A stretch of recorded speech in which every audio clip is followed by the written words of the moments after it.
In the rolling cattle corridor of Gomba District, where livestock farming has long been a backbone of livelihoods, a new chapter in value addition has begun.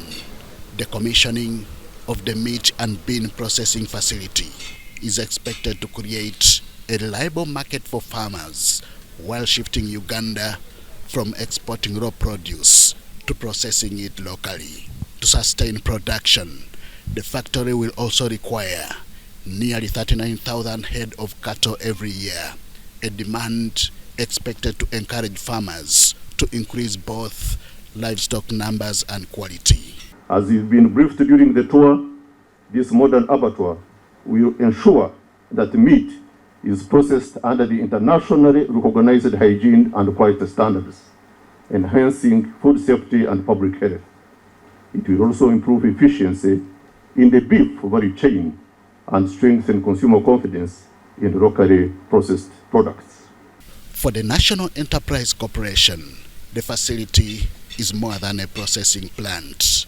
It is part of Uganda's broader strategy to replace imported meat products with locally processed alternatives, keeping more value within the country. For example, Your Excellency, the UPDF dry ration for this financial year is over $2 million. That money would have remained here in the country or even in the National Enterprise Corporation. So you may, Your Excellency, wish to give a directive on the local procurement of this tinned beef. Beyond supporting farmers, the factory is also expected to strengthen food security for the Uganda People's Defense Forces and the Uganda Police Force. You can imagine we get our dry ration from Brazil, which is so far. It takes time to deliver, in addition to donating jobs, as Your Excellency always tells us. Your Excellency, this factory is not just about business. It is about strategic logistics, troop welfare, and national economic transformation. First, for many years, a significant portion of our operational rations, such as canned beef and beans, was imported, as General Mujira stated. With this plant, the UPDF is transforming to self-sufficiency. But even as the machines stand ready, investors say reliable electricity remains the biggest obstacle to unlocking the plant's full production capacity. This factory, Your Excellency, has been ready from 6 months ago. And one of the challenges is, Your Excellency, as you see this factory, before even offtake, it takes us about $100,000 to just maintain it and keep it on. That is the salaries, the electricity. When electricity has been so unreliable, and that introduces a new problem of water.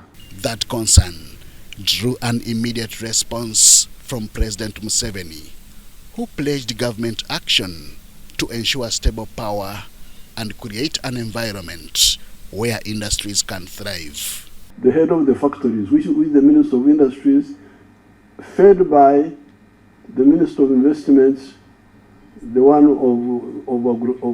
in finance, so that when Uganda Investment Authority licenses a factory somewhere,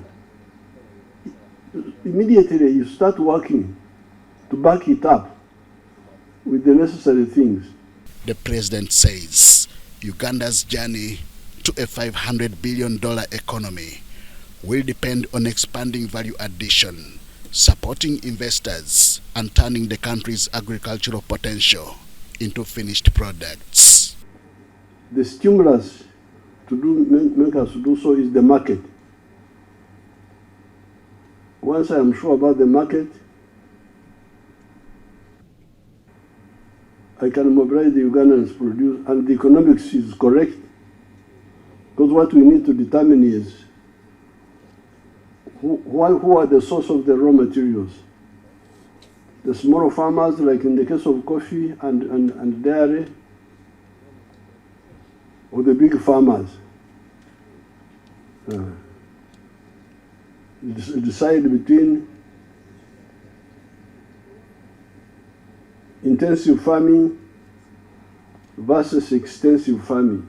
Located in Kisozi, Gomba District, the facility will process meat and beans for supply to the Uganda People's Defense Forces and the Uganda Police Force, while opening new opportunities for livestock farmers across the cattle corridor. Henry Okrut, UBC.